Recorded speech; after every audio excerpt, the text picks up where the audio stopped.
Kejaksaan Agung atau Kejagung Republik Indonesia mengungkap tersangka baru di kasus impor gula usai Thomas Tri Kasih Lembong atau Tom Lembong dan mantan Direktur Pengembangan Bisnis PT Perusahaan Perdagangan Indonesia Charles Sitorus diperiksa.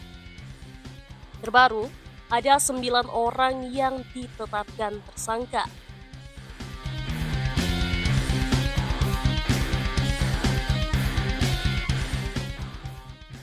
Berikut data 9 tersangka baru di kasus tersebut. 1. Tony Wijaya NG atau TW, selaku Direktur Utama PT Angels Products atau PTAP tahun 2015 hingga 2016. 2. Wisnu Hendraningrat atau WN, selaku Presiden Direktur PT Andalan Furnindo atau PTAF tahun 2011 hingga 2024. 3. Hansen Setiawan atau HS, selaku Direktur Utama PT Sentra Usaha Tamajaya atau PT SUJ tahun 2016. 4. Indra Suryaningrat atau IS, selaku Direktur Utama PT Medan Sugar Industry atau PT MSI tahun 2016. 5. Ten Suryanto Eka Prasetyo atau TSEP, selaku Direktur Utama PT Makassar Tene atau PTMT tahun 2016. 6. Hedrogianto Antonio Tiwon atau HAT, selaku Direktur PT Duta Sugar Internasional atau PT DSI. 7. Ali Sanjaya B atau ASB, selaku Direktur Utama PT Kebun Tebu Mas atau PT KTM. 8. Hans Valita Hutama atau HFH, selaku Direktur Utama PT Berkah Manis Makmur atau PT BMM. 9. Eka Sapanca atau OS, selaku Direktur Utama PT Permata Dunia Sukses Utama atau PT PDSU tahun 2016.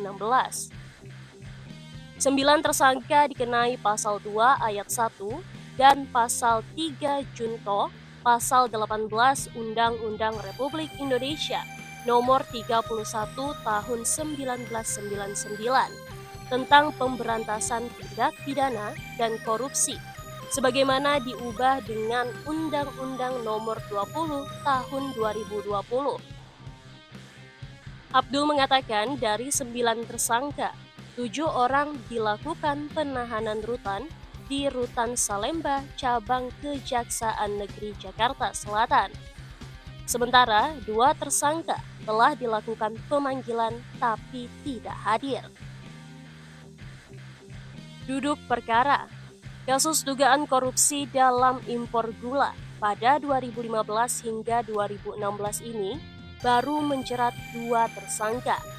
Keduanya adalah Thomas Tri Kasih Lembong atau Tom Lembong, selaku Menteri Perdagangan 2015 hingga 2016, dan Charles Sitorus selaku mantan Direktur Pengembangan Bisnis PT Perusahaan Perdagangan Indonesia atau PT PPI.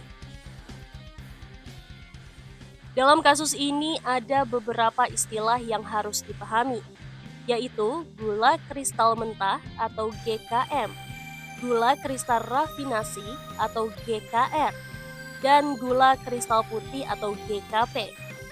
Mudahnya, GKM dan GKR adalah gula yang dipakai untuk proses produksi, sedangkan GKP dapat dikonsumsi langsung. Berdasarkan aturan yang diteken Tom Lembong sendiri saat menjadi Mendak, hanya BUMN yang diizinkan melakukan impor GKP. Itu pun harus sesuai kebutuhan dalam negeri yang disepakati dalam rapat koordinasi antar kementerian, serta dalam rangka mengendalikan ketersediaan dan kestabilan harga GKP. Sedangkan dalam perkara ini, Pada 2016, Indonesia mengalami kekurangan stok GKP. Seharusnya bisa dilakukan impor GKP oleh BUMN.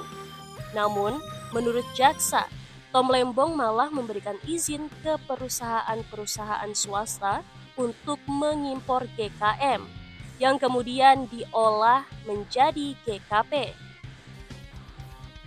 Jaksa mengatakan Tom Lembong menekan surat penugasan ke PT PPI untuk bekerja sama dengan swasta mengolah GKM impor itu menjadi GKP.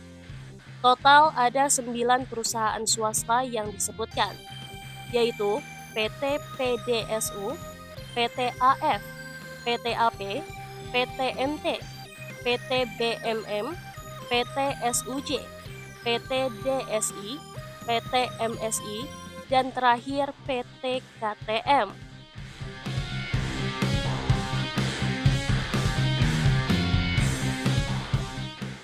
Setelah perusahaan swasta itu mengolah GKM menjadi GKP, PT PPI seolah-olah membelinya. Padahal yang terjadi, menurut jaksa, GKP itu dijual langsung oleh perusahaan-perusahaan swasta itu ke masyarakat melalui distributor dengan harga Rp3.000 lebih tinggi dari harga eceran tertinggi atau HET